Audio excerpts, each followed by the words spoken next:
Namaskar to all the brothers and sisters, and welcome friends for this another YouTube session with me. Today we are taking a very different topic. Again, you have seen that we are taking a variety of topics. Basically, idea is to help people learn the complexity of public life in Bharat, its history, its regions, and also various policies. So today I go back to the foreign policy. I want to do a couple of programs, at least 2-3 programs on the foreign policy building blocks.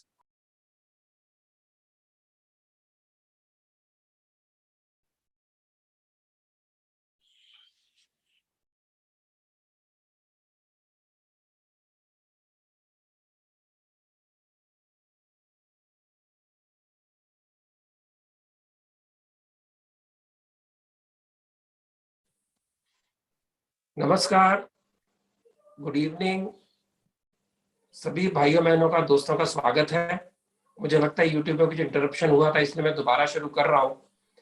So today my effort is to have at least 2-3 programs in coming days to explain people how the foreign policies are made, what are the building blocks of foreign policy of any nation, and what are the factors, because everybody wants to speak about foreign policy. Everybody thinks in very narrow terms about non-alignment or about Modi's initiatives, but there is no sense of integral approach to foreign policy, to foreign affairs from the Indian point of view. So as I call my YouTube the Bharat-centric view, we will take a few lessons on how the foreign policies affect us and how different countries, their cultures, their geography affect our foreign policy. So today with me, I have a very distinguished fellow who works in the foreign policy field. He is Mr. Abhinav Pandya. He is a founder CEO of a think tank called Usana's Foundation, situated in Udaipur. He has done his foreign public affairs program from Cornell University, and he is a graduate from St. Stephen's, Delhi. He is a policy analyst specializing in counterterrorism, in foreign policy. He has been advisor to the governor of Jammu Kashmir when the Article 370 was nullified, and he was there during all this time. He has written a book on the foundations of his book is, my book name is Radicalization in India and Exploration. Yeah, radicalization. Your voice is low. Is it better now? Is it okay? Yeah. So yeah, so you said your book name is, I'll just repeat. It's Radicalization in India and Exploration. It's by Pentagon yes, Press. and he's currently writing. I can just show my book. Just a moment. No, I'll just show it. Okay? Yeah, sure. So this is my book. It gives a very comprehensive review of the jihadist radicalization problem in India, and also comes out with the concept of National Radicalization Index, which, if developed into a statistical tool, can be a very strong measure to counter and contain the radicalization problem. Wonderful. He has written for Vivekanand Foundation. He has written for Haaretz, the Israeli paper. He has written for Express View Pakistan, IDR, Indian Military Review, Fair Observer USA, and nearly every possible periodical and newspaper which takes up these issues in a very serious manner.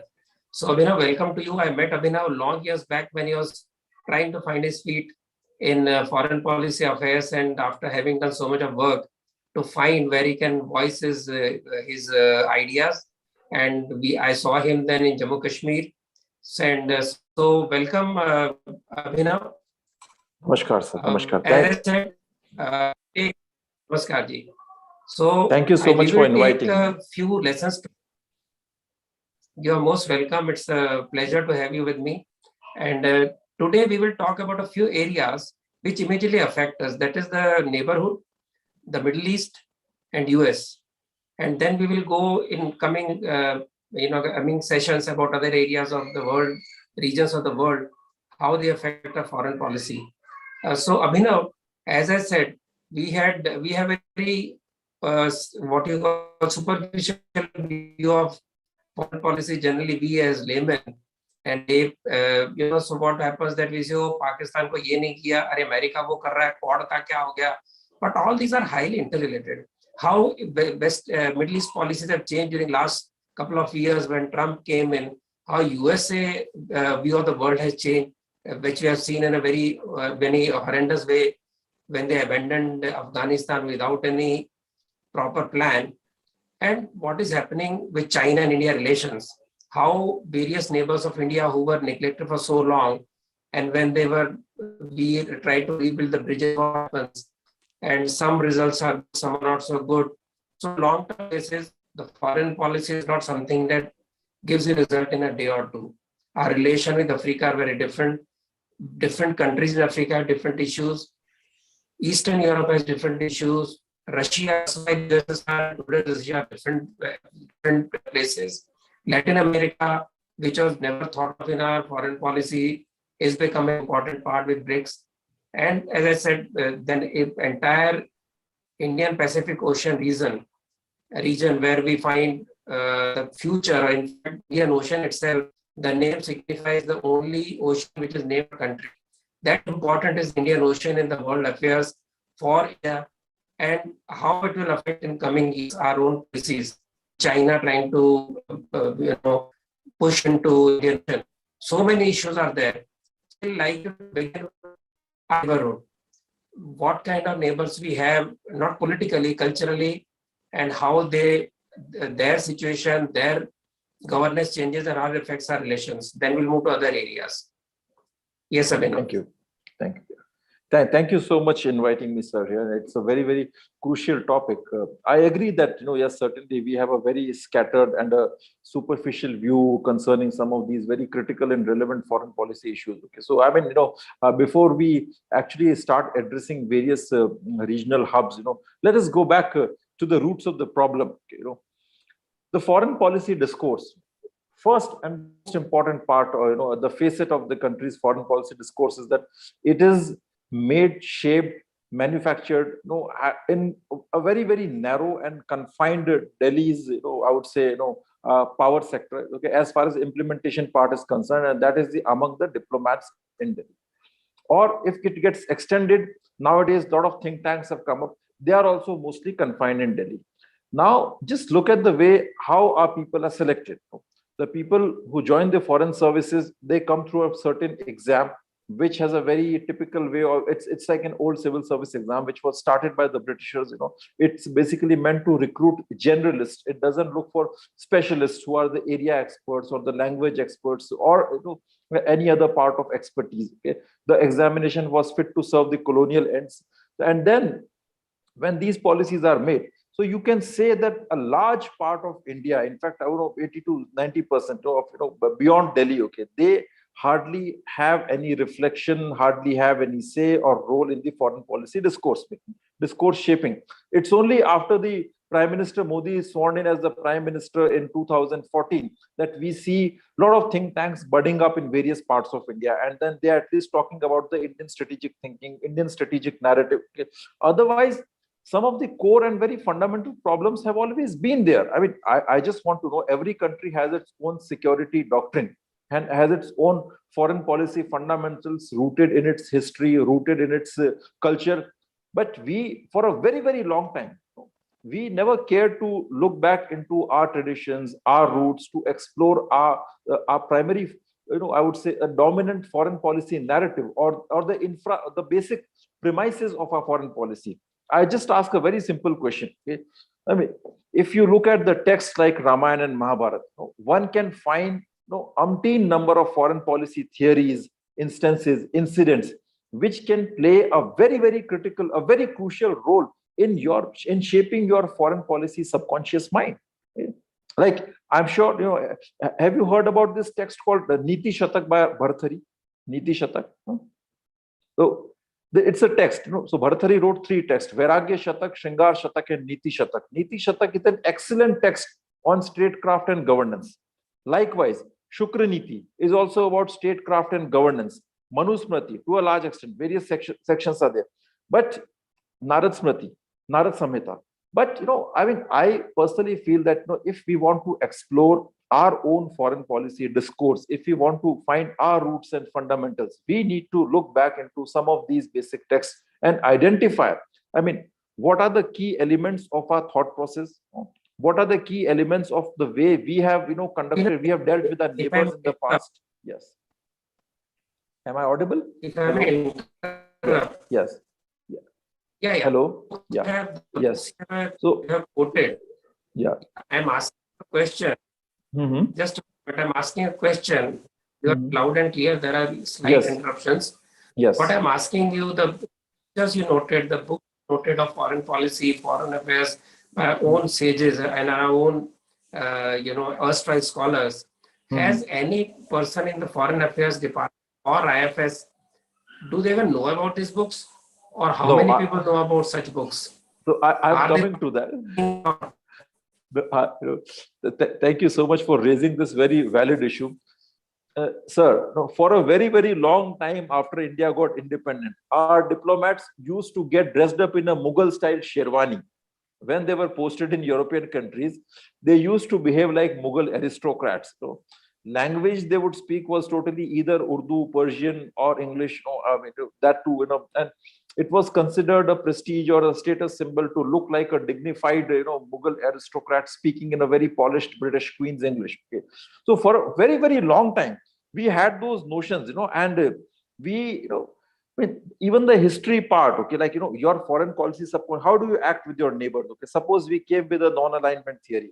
Non-alignment was for a very, very long time, it was a doctrine, But then a realist approach in those days would have been to identify your threats, our challenges. I mean, it's endless. I'll just try to explain through some of the examples.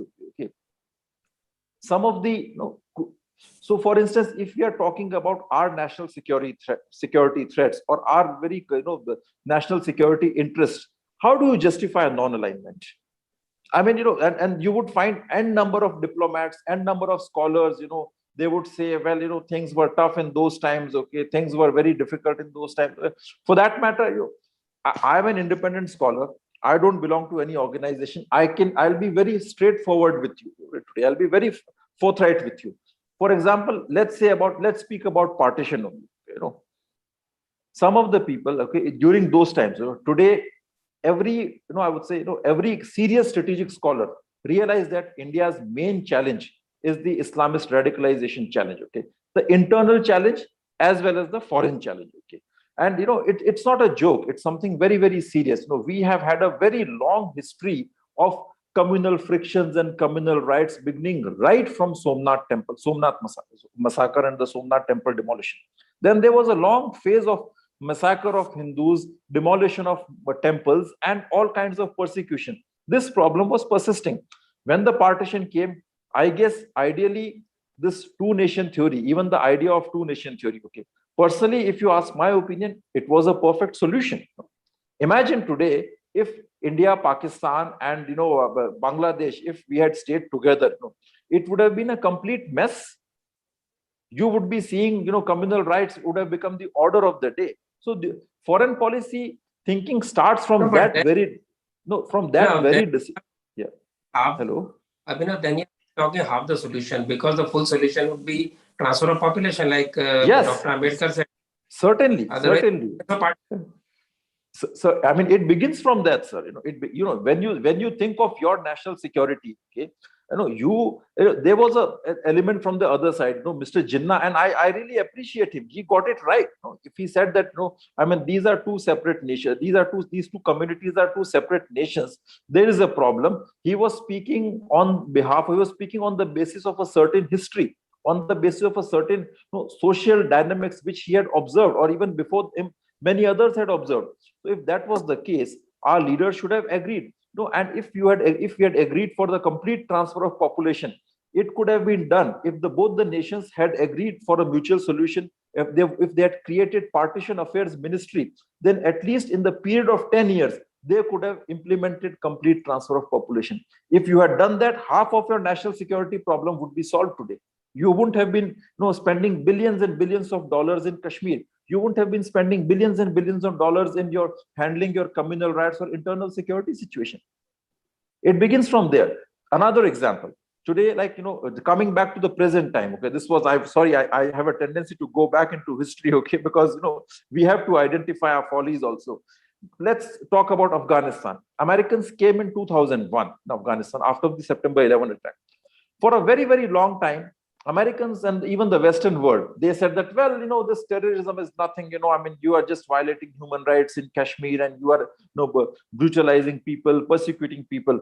No, all these powers, the European Union, even the Australians who were first to sanction us, when we conducted the Pokhran, okay, they were, blaming us, they were charging us with all kinds of human rights violation and all those things.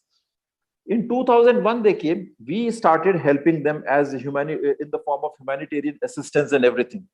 Today, I asked this question to many of the diplomats that what did we gain? They say that we got tremendous amounts of goodwill. I asked them, what does that mean? They say that, well, 70% of Afghans talk about Gandhiji, they talk about Indian movies and serials. How does that help?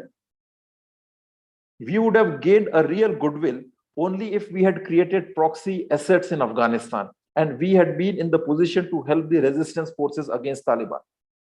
We knew, we could have negotiated very hard with the Americans that if you don't act against Pakistan, that means you are not our friends. And even Americans, they're today in a very embarrassing situation. They knowingly avoided the real problem, Pakistan, which is the genesis of the global jihadist factory. Hello, can you hear me? Hello? Hello? Hello? I can hear you, yes, but yes, I think just a moment. I can hear you. Just a moment. I need to put my phone on charge. Give me a second, okay? Because there is some issue. Just a moment. Okay. Give me a second.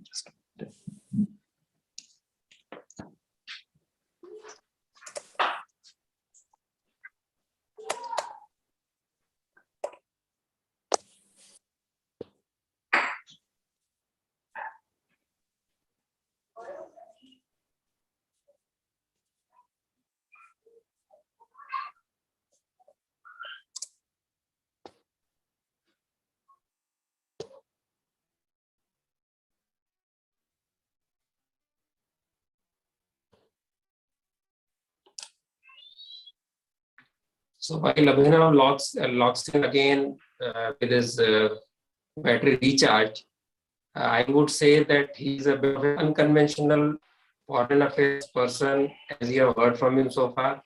He has different views about national security, different views about worldview about Indian-Pakistan relations, and also about Indo-US relations. So I think it will be quite interesting to hear him out about his views while he settles down again. And this is his view. Don't try to say that I have those views. I may or may not have. So because I, as an RSS person, would rather.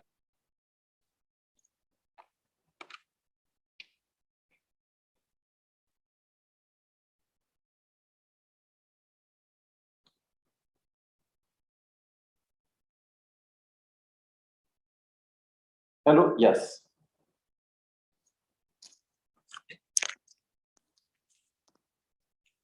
Hello, yes. Hello. Hello. Hello. Hello. Yeah. What I yes, that you're trying to tell us. Yes. One more example. Yeah. So this coming to this decision of sending Indian peacekeeping force to Sri Lanka. First and foremost, the Tamilian problem, it was a very different problem. Tamilian problem was not rooted in any religious extremism. They had a problem with the homeland issues and all. We were the people who trained Tamilian cadres. And then in 1989, suddenly we decided that, no, we have to send a peacekeeping force to Sri Lanka. This was the same time when Kashmir was boiling, when Pakistan was preparing to send your thousands of terrorists into Kashmir Valley and snatch a big part of your land, your territory with it. And then we thought that our foreign policy makers, the so-called big intellectuals, they thought that, well, Tamil Nadu will separate from India because of this Tamil Ilam resistance. Okay, that's why we are a regional power. That's why we have to send our forces to Sri Lanka. Now, in case, imagine if you are a regional power, And if you are a person rooted in Indian strategic thought, wouldn't you be sending your forces to Pak occupied Kashmir in those times when Pakistan was actually preparing to take back, send all the terrorist cadres to Kashmir, and we had enough warnings, but we chose to send our forces to Sri Lanka. Now coming to the second part, this very thought that due to the Tamilian resistance, Tamil Nadu Ilam resistance, Tamil Nadu would separate from India. Let me be very clear here. Okay, we saw three different kinds of insurgencies in our country and in the region. Okay, one was the Tamil Ilam resistance. Then there was a Sikh insurgency. Then Kashmir problem. Okay, Sikh insurgency was at its peak, but after it was crushed, and let me tell you, we have been very kind and very soft dealing with the Kashmir insurgency, Kashmir militancy problem, as compared to the Punjab problem. Punjab problem was dealt in a bit more harsher manner. But today, Hindu-Sikh relations are excellent. There is no problem as such. All these, Khalistani elements, they are trying their level best to spoil the Hindu-Sikh friendship, to poison the relationship, but nothing is happening at all. Likewise, the Tamil resistance, the Ilam resistance completely died down. Tamil Nadu was supporting them. But today, we don't see any Tamil separatism problem. Why? Because there is this bonding of religious commonality between the Sikhs and Hindus, between the Tamils and Hindus. But the Kashmir problem, Kashmir never had any grievance. This entire Kashmir terror business is nothing but it's just a Sunni extremist industry, which had no genuine grievance, no genuine reason to revolt against India. But then it just, it continues to expand and expand. Okay? Why? Because the problem lies in the jihadist religious ideology. Abhinav, let me. Yeah. Abhinav. Yes. Let us go back to the original idea of this program. Yes. So, I was just request. My apologies. But, you asked a question about the fundamentals of Indian foreign policy. I was just trying to go into the philosophy and trying to explore what went into the thought process of our foreign policy makers before taking such decisions. Yes. Yeah. But I would say taking a more long-term view about different neighbors.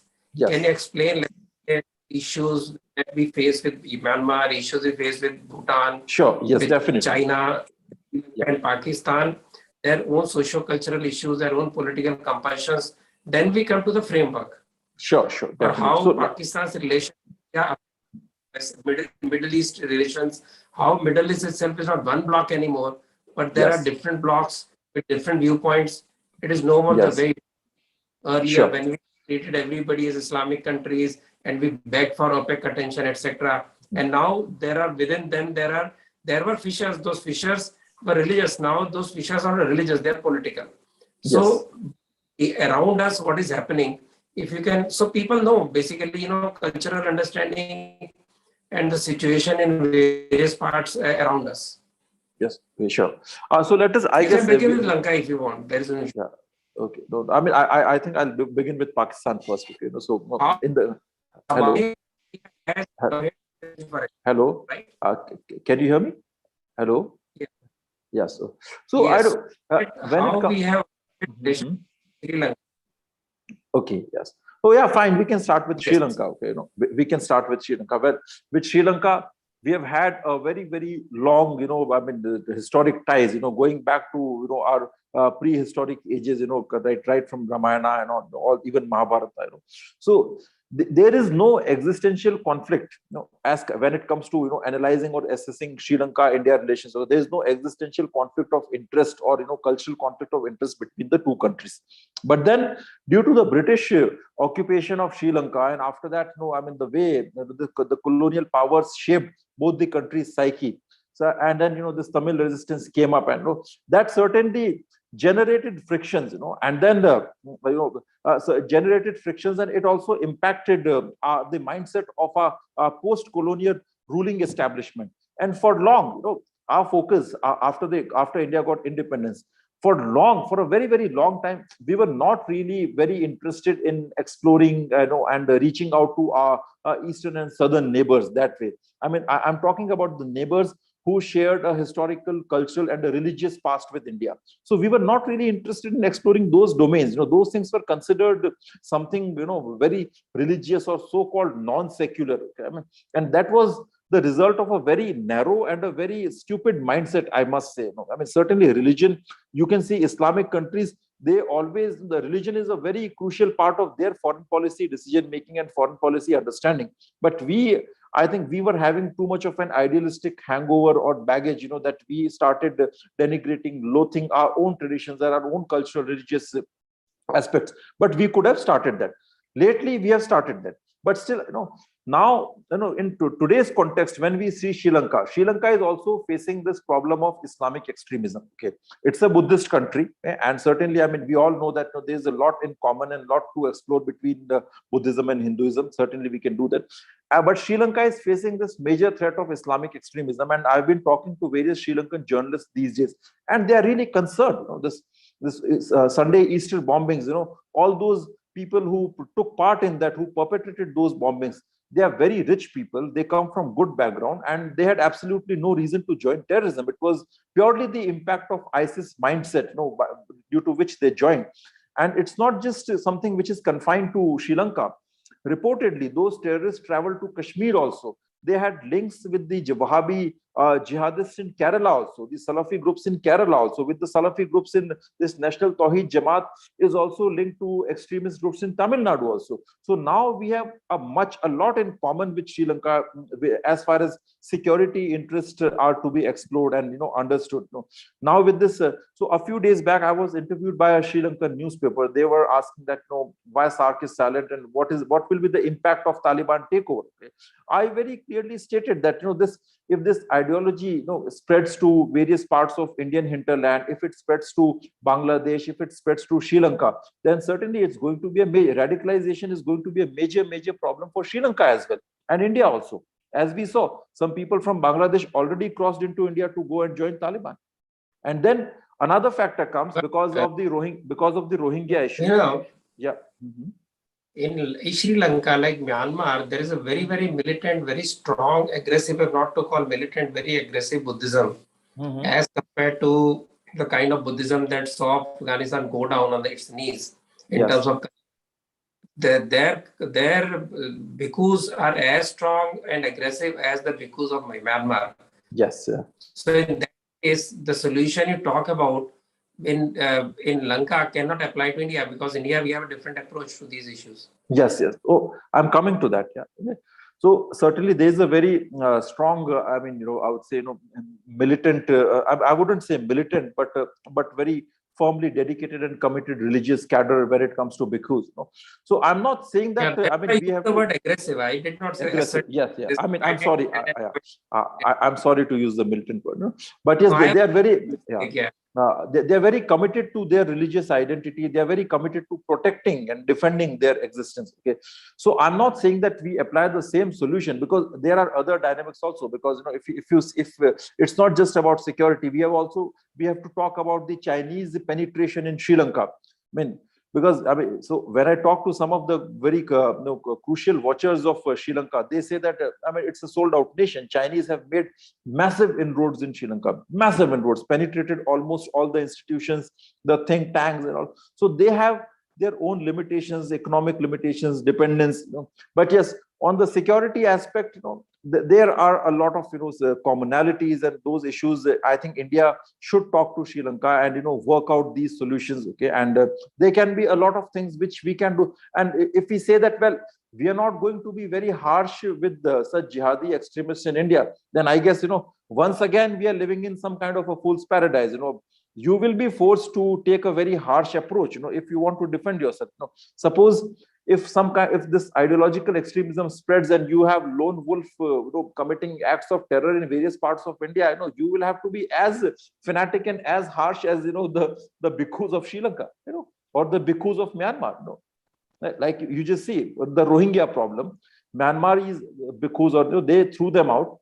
And then Rohingyas travel all the way from Myanmar to Kashmir and find a place in Kashmir. They have huge settlements in Jammu. We kept watching because we said that, yes, we are a democracy. We don't want to be harsh. But then you have Rohingya settlements in Jammu, Rohingya settlements in Kargil in the Kashmir region, where each and every single person is dead against inviting Kashmiri Pandits to resettle. So we will have to go for those harsh measures. Okay? So with Sri Lanka, yes, my only My This is a contention broad is question yes. now, Huh? and we know that we have strong cultural links with Sri Lanka, with Myanmar, due to our Buddhist roots. Yes.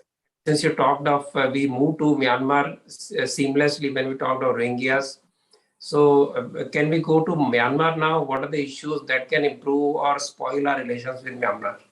And what is the situation in Myanmar? Because every time there is a fight, a struggle for democracy, and then military comes in, Indians have faced major wrath of military from the earliest times in this century.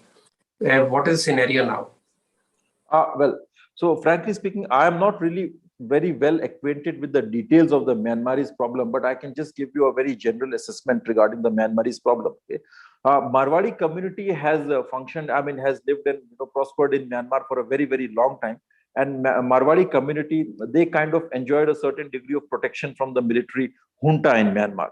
Now, when it comes to the typical democracy issues, certainly, I mean, on an idealistic plane, these issues, I mean, one cannot justify that kind of a dictatorial approach. But then, yes, thinking from a purely realistic and a national security, national interest point of view, I guess we shouldn't be over concerned with the democracy problem in Myanmar. I mean, for the West, for Americans, it may be a big problem. They are raising big hue and cry over it. But we see China is, they were, in fact, they were a backdoor force behind staging this coup. Okay, and even the other powers like Russians and all, they're not saying much about this. So, we have a neighborhood which is very different from the West Europe, which is very different from America. And so, here, I guess, we shouldn't be too much worried about the democracy part. We should try to, because we already have an insurgency problem in the Northeast, we should try to find or explore, some kind of a constructive engagement with the Myanmarese regime. Okay? And then, I mean, I guess, we should be concerned more about our interest, our national interest. Okay? There can be a lot of areas where we can explore the cultural cooperation, economic cooperation. I think we should be more worried about that rather than the human rights violation.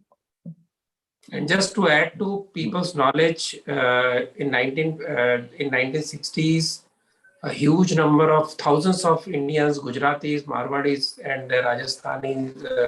When I say Marwadis limited, so Rajasthanis, they were pushed out of Biharis. They were pushed out of Myanmar.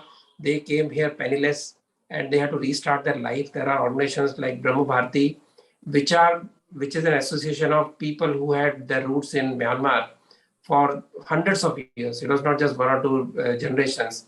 They have settled here. There is the next wave now. If the militancy increases, people will leave. But yes, Indians are loved because of the deep root with Bharat, due to Buddha being so revered in Brahmadesh. And they came to know Myanmar. They came to know very late that Buddha actually came from Bharat. That is the weakness we have. And earlier governments had a very poor view of our neighbors, and they always looked at West to gain some kind of respect or some kind of recognition. Yes. May I move to Nepal, because Nepal is something that we have spoiled ourselves. I would say Yes. Nepal was close to Bharat, and it was nothing but sheer negligence, sheer sense of superiority and supremacist view of how Nepal should be and how it should behave, that we let Nepal go out of our hands, in the sense that we are brotherly, we are not controlling it. But now we suddenly find that we have no clue what's happening in Nepal. So what is your view on Nepal?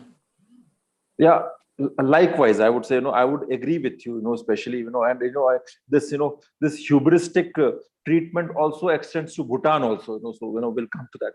But, yes, Nepal certainly, there's no, I mean, there's hardly any need to elaborate on the long history and the cultural, ties which are strongly embedded, I mean, Mata Sita was from Nepal, very, very long history. Pashupatinath temple has priests, from the southern parts of India. Nepali kings have had marital relationships with the people in Rajasthan. At a people-to-people level, it's perfectly fine. But the way our mandarins, our diplomats and bureaucrats handled the relationship with the Nepal, it was a very slightly big brotherly attitude. And then also, I mean, we never had a very clear policy. So for long, until the time Nepal was under the king's rule, it proclaimed itself as a Hindu kingdom. Okay, and then we were very occupied with this, whole idea of India being, how to stay away from the Hindu identity in India. So that, I think, that stayed as a big barrier in the minds of our diplomats. Why to embrace Nepal? There was some kind of an attitude of denigration, because most of the people who are, I'm not doing any kind of character assassination, or I'm just, but I mean, we have to look at how their minds were shaped, the way they studied in their masters, in their undergraduation, and the way they were taught, so in their training curriculum, they were taught just to maintain some kind of a distance, from this Nepal's Hindu identity. It was something like allergic. So that way, that always acted as a barrier. Otherwise, Nepali royal family, Nepali kingdom, as far as my interactions go with many Nepali people in the US, they always had a very, very strong sympathy, very strong dedication towards this Hindu identity. And ideally speaking, we should have accepted it. But we spoiled it. And in the 1990s, early 1990s only, it's not just now that we have spoiled the relation. Even in the early 1990s, Nepal had become a hub of ISI activities. All the militants who were traveling to Kashmir, they would initially go from Karachi to Kathmandu, and then Kathmandu to India, from there to Kashmir. You're a little more in the past. It is not even 1990s. Yeah, it is 1960s. When Nepal treated very shabbily. And if you remember earlier, when Nepal wanted to be part of India, then when Nepal king wanted to come for a Vishnu Parishad program in India, at the last moment, his invitation was cancelled by the government. So it has been continuous snubbing, continuous love for the love of left and socialist people for hankering for democracy. When Nepal was a wonderful ruling system, and now what democracy has given is an anti-India communist regime, which is fighting itself, which is fighting China, which is also now being controlled by China. So it's a very strange situation. Can India come out of it? Very simply. Yes. And likewise, we had a similar way of treating even Bhutan for that. I mean, it's these countries, since they are small countries, even a small, I would say, petty joint secretary from the Ministry of External Affairs would behave like a very, in a very viceregal manner while dealing with these countries. So those were the very fundamental issues. I guess, I mean, once again, I'll go back to where I started in the beginning. I mean, with dealing with these neighbors, we already have a history of thousands and thousands of years. Until and unless we don't know those elements, until and unless we don't have the knowledge of that history, we cannot deal with these nations. I mean, how to deal? What are the mannerisms? What are the cultural nuances? Our cultural asset means reduced to a liability, I would say. Yes. Yeah. So now we can move on to Middle East. Yes, certainly. West Asia. West Asia. Yes. Okay. Yeah. So when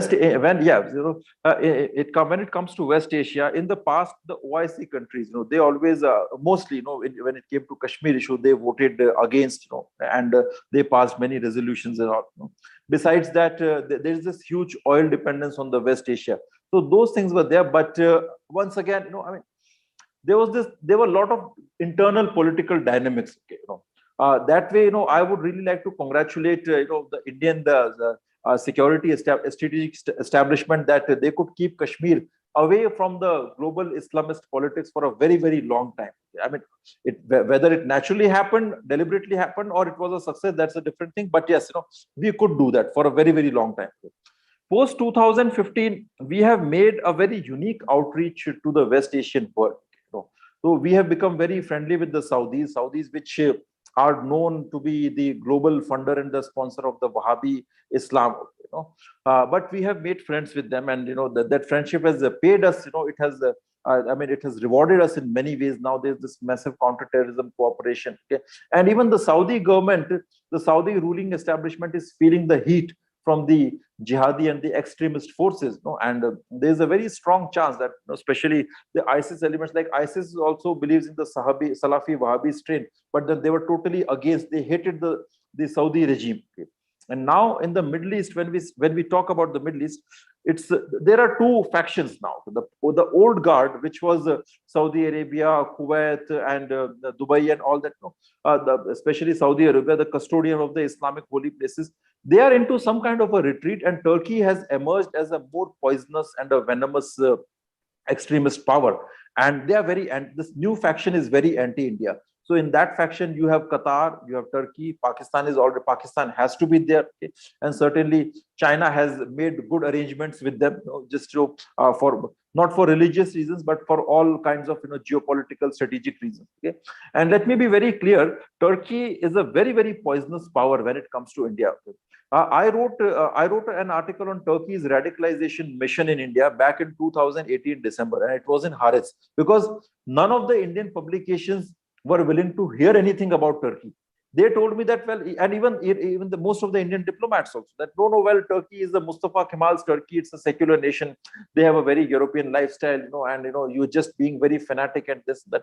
But when Haaretz published it, it kind of created an uproar, because Aren't you surprised that our so-called intellectual circle, our foreign affairs editors are so much behind the curve? It's very, I guess, there are two reasons: vested interest and the poor, I would say, intellectual abilities to understand these things. Okay? And I mean, I'm not saying that, see, simply saying that, I mean, their vested interest or their compromise, whatever, like, working for, that would be giving too much credit to their intelligence and their skills, but which is not the case.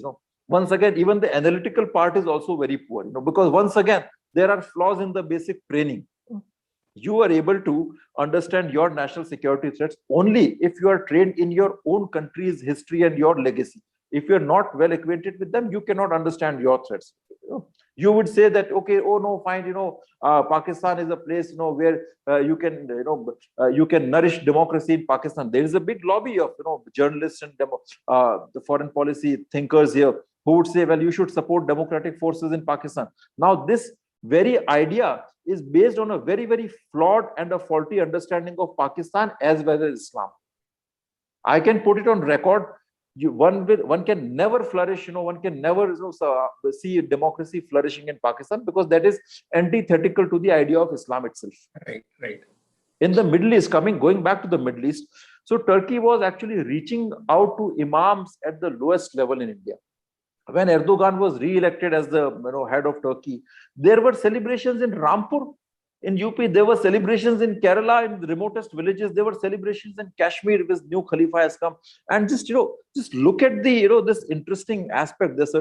Until now, I mean, when Saudi was investing, supporting Wahhabis in Kashmir, even now they are funding. Okay? Saudi, and when Saudi was being very pally with Pakistan, there was this huge, massive love for Saudis in Kashmir. But when Saudi got friendly with the Modi government, Saudi immediately became something which has to be hated, which has to be denigrated in Kashmir. And Turkey is the new love in Kashmir. Turkish serial, this Ertugrul Ghazi, about which again I wrote an article in Haaretz, the comparison between Ertugrul Ghazi and Fauda, which became a very popular piece. So it has become a very massive popular craze in Kashmir. Now, just imagine the whitewashing, the Kashmir, which has its roots, and in Shaivism, in Vaishnavism, okay, in your old Buddhist traditions, all the Abhinav Gupta and all. Now, people there, they take some very strange pride in reaching out to a text or reaching out to the cultural moorings which are located 5,000 kilometers away from you. And so this is a radicalized mindset. Turkey is a new hero now. And Turkey is trying to reach out to the Muslim community, the big, prominent people among the Muslim community, which includes the religious clerics. And I can name a few. Mr. Zakir Naik was very close to them. Mr. Salman Nadwa, who is the Lucknow-based cleric, he openly said that if tomorrow, if 5 lakh people are needed for the jihad, we can provide. And Turkey is also reaching out to the prominent business people among the Muslim community, to the bureaucrats. Shah Faisal, this Kashmiri fellow, the topper, the IAS, so-called IAS topper, when Article 370 was being abrogated, he was escaping to Turkey before getting arrested. Now imagine the kind of anti-India, anti-Hindu gang coming up in Turkey. The entire information warfare in Kashmir, now it's being handled, through Turkish portals. You have many, Ruha Shah, Gilani's daughter, she's sitting in Turkey, indulging in all kinds of anti-India activities. Khalistani forces, they find a very fertile, safe haven in Turkey. indulging in all kinds of anti-India activities. Just look at their TRT world. So TRT, very interesting thing. The TRT world, which is like coming up like another Al Jazeera portal. Okay, very refined, sophisticated. They have all the white educated people from the Western world as presenters and hosts. In one program, it's a 5-minute documentary. They said that RSS killed 2 lakh Muslims in 1947 in Kashmir. Okay. So it's on record. You can go to the YouTube and check that video. And no one here, so when I wrote that paper, finally I wrote it for Vivekananda Foundation. And, I mean, even after that, when it was published, luckily I was able to get good support from senior mentors in the Vivekananda Foundation, Arvind Gupta Saab and C.D. Sahasar and all, who thought that this paper has to come out. Even Ambassador Anil Trigunath sir, that these activities need to be shown. Okay, But then after that, there was a massive resistance, and protest from the certain quarters that this man, the person who is writing this paper, he is maligning a democratic and a very secular, land of Sufi heaven, that is Turkey. If you go to the YouTube and see that, the videos which the TRT world is, spreading, and they are done in such a nice manner that any layperson would believe them. Here I can see many professors, eminent professors, they post it on social media that glad to be interviewed by TRT World, TRT World. Now TRT World is all Turkish intelligence, nothing more than that. So this is another group coming up, which is a big problem for us. And once again, coming to the Afghanistan, Turkey is going to be a major actor in Afghanistan, and Turkish President Erdogan has a private army called Sadat, which is an expert organization in training jihadis. They have done that in Libya and Syria. They are going to do the same thing to Kashmir-centric terrorist groups. Thirdly, Turkey has a very advanced drone technology, and lately we have seen that Kashmiri terrorists are using drones to smuggle weapons and all. So if Turkey is most likely to help the Kashmir-centric terrorist groups with a very advanced and sophisticated drone technology, which will be a big problem. So Middle East, we have these different dynamics, and apart from that, coming to Saudi Arabia again, they are going to face some economic hardships in the future. So because as if the oil prices continue to crumble, and like in the future, if shale gas and all these new sources come up, then their economic prosperity will certainly decline. Okay, so Saudi royal family and the Saudi internal situation is already feeling the heat and is trying to understanding the portents which can happen in the future. Okay. But then the other powers like non-state actors involved in the Middle East, they are becoming very strong. Okay. And those non-state actors. We will not get into it right now. Yes. We'll do that some other day. Sure. As of now, as an observer of foreign policy, with the dynamics of our neighborhood, the dynamics of West Asia, Middle East, and Afghanistan, do you think that with the advent of Modi government in 2014 and another stronger government in 2019, has foreign relations been done managed much better, and whether security environment is improved? Well, so yes, certainly on the West Asian part, I feel that we have done tremendously well, especially reaching out to Saudi Arabia and reaching to a certain degree of understanding to these West Asian countries.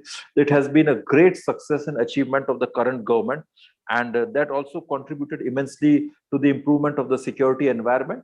But then once again, new threats have come up, especially with the rise of Turkey, with the, I would say, strengthening of Pakistan after the Taliban's takeover and the gathering up of all non-state actors. So new threats have certainly come up, but, I mean, for that, I wouldn't blame anyone, and we are very strong. We are a strong country. Modi government has already dealt in a very confident manner with the West Asia and conveyed it strongly to them through its security policy that, if we are all happy and glad for good economic relationship, warm economic exchange and ties, but yes, any kind of terrorism and radicalization problem, we will be dealing with it in a very, very tough manner. And I guess the sensible countries like Saudi Arabia also understand it. UAE understands it. And after you see, like after 2000, it may be a coincidence or whatever, like after 2014, we were the first one to have that kind of, this breaking the ice thing with the Saudis and UAE. After that, same pattern followed with the Israel also. Yes. Saudi Arabia becoming friendly with Israel, UAE becoming friendly with Israel. Those things started with the Israel also. So yes, we have to, in the future also, there's a great lesson to be learned from this, that these are sensible countries amenable to a new discourse on Islam itself, which is based on the true teachings or a rightful, I would say, a correct interpretation of Islam, or even, just neglecting some of the parts which are antithetical, inimical to the human existence. So we have to engage them, and we have to engage them on a regular basis. Thank And you so much. Yeah. It has been rather unconventional approach to foreign policy to security concerns. It shows the difference between very senior observers and a person who is very youthful, who sees the world from his own perspective, not from the perspective of 1947 or Nehruvian policies. I think this will be very effective way of creating a new kind of narrative in Indian foreign policy and security concerns. And I thank you very much for this energetic session. I do hope that we have one or two more rounds with you where we will take up other regions of the world as and when you find time. So with this session, you can have a closing remarks. I'm sorry, I didn't want to disturb you. You can have okay. So in the closing remarks, my only request is to say that, especially for the young generation of India, have confidence in what you are. And your traditions, our cultural legacy is so rich that there is nothing contradictory, in having a liberal, I would say, open lifestyle and following your tradition. Okay, if you talk about Mahabharata, then try to research on it. Try to research on Ramayana with full confidence. You will discover a new sense of geography, a new sense of strategic thought. Utilize that knowledge. That will give you confidence only if you have a certain degree of confidence in your own identity. Just one example. If you listen, read Ramayana, you will get to hear about far off regions, like they're talking about Bahali, they're talking about Caspian Sea region, various other parts. That means we certainly had a very strong sense of geography. Yeah. We were dealing with the foreigners even in those times. We were dealing with Brahmadesh, we were dealing with Lanka, we were dealing with this Keke, she was from the Caspian, southern Russian region. Myanmar was anyway part of Bharat. It was yes. So this whole area, the Aryavart, basically the triangle of Aryavart starts from Russia. It starts from Russia. Okay? Even when we read Rahul Sankrityayan's book, he talks about many Aryan, Vedic traditions being followed in the southern part of Russia also. So those things we have to understand. Then my second point, we have a very strong tradition of spiritual masters in India, and they have contributed immensely. The sages, they have contributed immensely to the geopolitical and political developments in India. So we must understand their role. Just one example, like Vijayanagara kingdom, which put up the bravest resistance to the Mughal might in the medieval India. The kingdom was the result of sage Vidyaranya, who brought Bukka and Harihar back to the fold of Hinduism. Yes. Likewise, Maratha Empire was the product of Samarth Guru Ramdas, spiritual wisdom. So we have a very different understanding and a very different tradition of our strategic thought and our culture. We need to understand that. Let me tell you, China has done that. China doesn't fall victim to all these Western narratives of democracy. Okay, fine, yes, democracy is great, but don't teach us. We have a much stronger history. Just one last thing before I end up, okay? So, the entire curriculum in the international relations theory classes, maybe in JNU or, all the big universities of India, they teach you theories from Western world, realistic school of international relations, liberal school, constructivist school. Now, realistic school says that the primary nature of human being is being very selfish, brutal. So war is the ultimate reality. Liberal school says that no, human beings are very kind and fine, so love and friendship is the ultimate reality. These schools have completely failed to explain the geopolitics. Now, what Krishna says in Gita about the Trigunatmak Prakriti, a man's nature has three facets: Sat, Raj, Tam. A man is selfish, a man is sattvic also, a man is good also, and a man has the tendency to use power in the rightful manner also. That gives a very comprehensive explanation of a man's nature, instead of the realistic school of international relations. So we can use, we can explore these things, in a much more, I would say, deeper manner. Okay. Thank you so much. That's all I have to say. Just to end the conversation, I would say that if IFS people are to be given a lesson basically on the Indian roots in various parts of the world and how they went there, what they did there, what kind of knowledge we shared with other people and our relations with all the civilizations. Yes. Half the problem of IFS view of the world would get solved, Yes. I think. Yeah. To put the entire foreign policy narrative in a different perspective. Thank you Yes. so much.